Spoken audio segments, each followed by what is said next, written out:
Philadelphia yang sekarang bernama Al-Sehir yang ada di Turki. Nah, sebelum kita lanjut, kita akan membaca Tuhan tentang gereja Philadelphia ini, yaitu tertulis di dalam kitab Wahyu pasal yang ketiga ayat 7 sampai yang ke-13. Demikian firman Tuhan kepada jemaat di Philadelphia, dan tuliskanlah kepada malaikat jemaat di Philadelphia, inilah firman dari yang kudus, yang benar, yang memegang kunci Daud. Apabila ia membuka, tidak ada yang dapat menutup. Apabila ia menutup, tidak ada yang dapat membuka. Aku tahu segala pekerjaanmu. Lihatlah, aku telah membuka pintu bagimu yang tidak dapat ditutup oleh seorang pun. Aku tahu bahwa kekuatanmu tidak seberapa, namun engkau menuruti firmanku dan engkau tidak menyangkal namaku. Lihatlah, beberapa orang dari jamaah iblis, yaitu mereka yang menyebut dirinya orang Yahudi, tetapi yang sebenarnya tidak demikian, melainkan berdusta, akan kuserahkan kepadamu. Sesungguhnya aku akan menyuruh mereka datang dan tersungkur di depan kakimu dan mengaku bahwa aku mengasihi engkau. Karena engkau menuruti firmanku untuk tekun menantikan aku, maka aku pun akan melindungi engkau dari hari pencobaan yang akan datang atas seluruh dunia, mencobai mereka yang diam di bumi. Aku datang segera. Peganglah apa yang ada padamu, supaya tidak seorang pun mengambil mahkotamu. Barang siapa menang, ia akan kujadikan soko guru dalam bait suci Allah, dan ia tidak akan keluar lagi dari sini. Dan padanya akan dituliskan nama Allah, nama kota Allah, yaitu Yerusalem baru yang turun dari sorga dari Allah, dan nama yang baru. Siapa bertelinga, hendaklah dia mendengarkan apa yang dikatakan Roh kepada jemaat-jemaat. Nah, kota dan jemaat di Philadelphia secara sama seperti kota-kota yang sudah kita bahas sebelumnya. Kota Philadelphia ini juga berada di provinsi Asia Kecil yang Turki saat ini ya, dan terletak ini dekat. Jadi kurang lebih tadi dengan Sardis tadi kurang lebih ada 50 km dari Sardis. Nah, kota ini adalah kota kecil, dan kota ini didirikan oleh Raja Pergamus yang kemarin pusatnya ada di Pergamon, di Bergama yang kemarin. Jadi pendirinya juga sama seperti itu. Nah, Philadelphia ini namanya ini diambil karena raja ini mengasihi saudaranya. Makanya menggunakan dua bahasa Yunani, Phileo dan Delphia. Phileo artinya adalah kasih, Delphi itu adalah saudara. Jadi kasih terhadap saudara. Jadi sebagai penghormatan kepada raja ini, kepada saudaranya, makanya Raja Pergamon ini memberikan namanya Philadelphia. Itu awal namanya. Nah, tapi Philadelphia ini secatat di sini adalah bentar ya. Kota ini juga ada di jalur gempa, sama seperti yang di Sardis. Nah, jadi dia ada di jalur gempa, sama seperti di Sardis. Nah, kelebihan dari jemaat di Philadelphia ini, mereka ini setia dalam firman Tuhan. Mereka setia. Baru mereka itu setia menderita karena nama Tuhan. Mereka luar biasa, tidak dicela. Jadi mereka ini justru dipuji oleh Tuhan. Tetapi sayangnya hari ini kita melihat itu menjadi reruntuhan. Nah, ketika saya mempersiapkan ini, saya bertanya kenapa ini bisa terjadi? Kenapa ini terjadi? Karena kembali lagi, ini semua terjadi kadangkala memang kita perlu namanya hikmah. Makanya cerdiklah seperti ular, tunduk seperti merpati. Ketika kita tahu di jalur gempa, ketika kita tahu itu, nah yang perlu kita lakukan yaitu adalah kita harus seperti gereja di Philadelphia ini. Saya berharap mereka membuka cabang yang lain di tempat yang lain. Jadi tidak hanya berfokus di sini. Jadi ketika ini dihantam gempa, dia punya cabang-cabang yang lain. Artinya apa? Dia meninggalkan warisan-warisan yang lain. Kerohanian mereka luar biasa. Mereka dipuji Tuhan, tidak ada cacat sama sekali, tidak ada celah sama sekali. Tapi sayangnya mereka tidak meninggalkan warisan rohani itu kepada generasi-generasi seterusnya.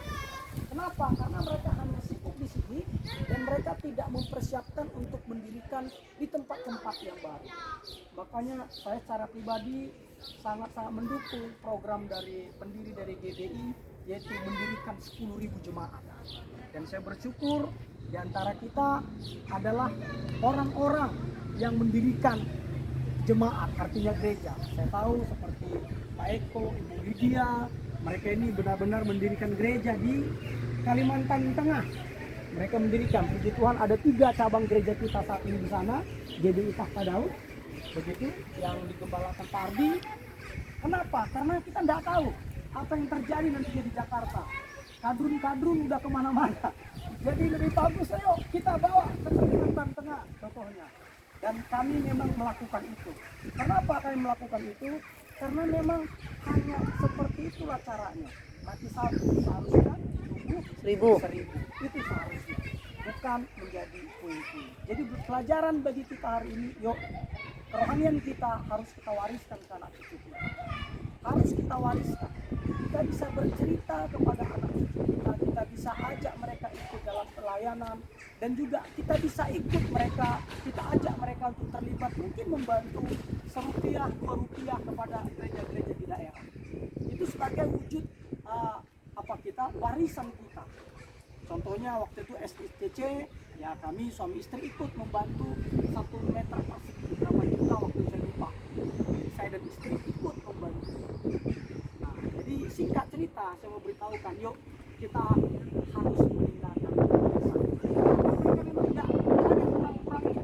Kalau saya baca dari sini, mereka ini banyak setia dalam firman.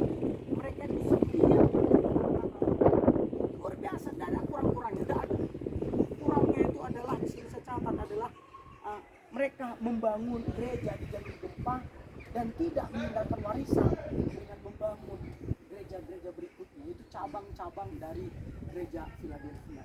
Itu aja yang disayangkan. Itu saja pelajaran bagi kita. Saya berharap 12 orang dari kita ini adalah orang yang meninggalkan warisan. Tidak bisa membangun gereja, tapi mengambil bagian.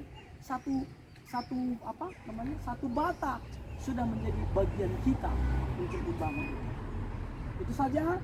Tuhan Yesus Kristus. Artinya kita bukan melayani tapi butuh hikmah juga. Iya, kita melayani butuh hikmah. Apa yang Tuhan mau kita lakukan lagi selain kita sedang kerjakan sesuatu sekarang. Yes. Tapi kita minta butuh hikmat.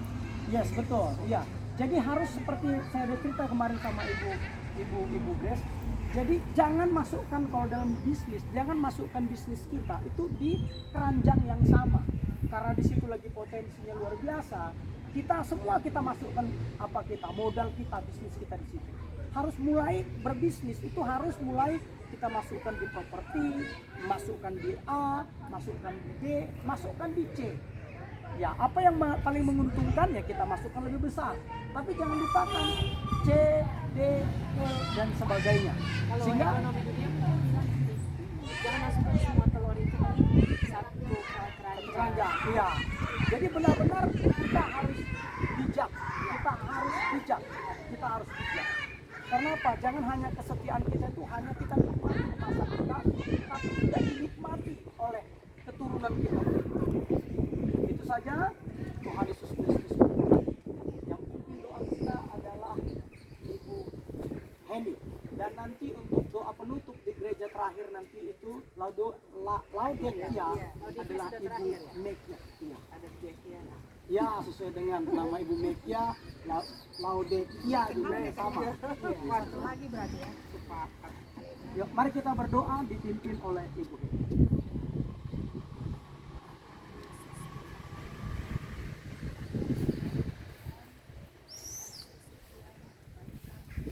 Amin. Kami dengar ya Bapa, kami bersyukur Kau berikan kami kunci laut itu Tuhan. Benar, Bapak. Kami sudah membuka hari dapat menutup Yes. Bapa. Kami bersyukur kami anak-anak yang saat ini ya Bapa. Kami percaya dan kami beriman ya Tuhan. Amin, Bapak. Kunci Daud itu ada pada Amin. masing-masing ya Bapak. Sehingga apa yang kami ucapkan itu terjadi ya Bapak, Yes. sesuai dengan kehendak-Mu. Amin. Kami bersyukur juga Tuhan Kau mengajar Benar, Tuhan Bapak. sampai akhir ya Bapak. Kami boleh meninggalkan pada anak-anak cucu-cucu kami ya Tuhan. Yes. Ini warisan yang berharga. Amin, Bapak. Takut akan Tuhan Yes. ada pada keluarga kami. Amin. Amin. Apa yang kami kerjakan Tuhan, kami kerjakan semua. Kami lakukan semua untuk Tuhan, Amin. bukan untuk manusia ya Bapa. Terus Tuhan beri kami kasih-Mu Tuhan. Engkau sudah berikan terlebih dahulu Tuhan pada kami. Kami saling mengasihi Tuhan. Dan beri kami hikmat-Mu Tuhan. Benar, Bapak. Dalam apa yang kami lakukan ya Tuhan. Yes. Apa yang kami tabur ya Tuhan. Benar. Apa yang kami lakukan, prestasi kami semuanya kami serahkan dalam tangan. Amin. Amin. Tuhan, biar kami tetap berjalan bersama Tuhan. Amin. Hidup kami Tuhan biar senantiasa menyenangkan hati-Mu, memuliakan nama-Mu. Amin. Bapa. Ini doa kami ya Bapa. Berkati Bapak Pendeta Romi yang sudah mengajarkan kami Tuhan hari pertama sampai hari ini ya Tuhan. Kau tambah-tambahkan hikmat Aku atas terima, Tuhan hamba-Mu Yesus. ini ya Tuhan. Dan ucapkan berkat atas hamba-Mu ini bersama istri dan anak-anaknya ya Bapak. Aku terima, Tuhan, Tuhan. pakai terus dia ya Aku Bapak. terima, Tuhan. Semakin berkenan di hadapan-Mu. Banyak jiwa-jiwa yang dibawa kepadamu Amin, Bapa. Nama Tuhan semakin Amin. dipermuliakan melalui pelayanan ya Bapa. Terima kasih buat kami semuanya ya Bapa. Amin. Kami taruh ke dalam tangan kuat kuasa-Mu. Yes. Di dalam nama Tuhan Yesus Kristus kami sudah berdoa dan mengucap syukur. Haleluya. Amin. Amin. Haleluya. Luar biasa. Jadi kunci Daud ini diserahkan ke kita ya.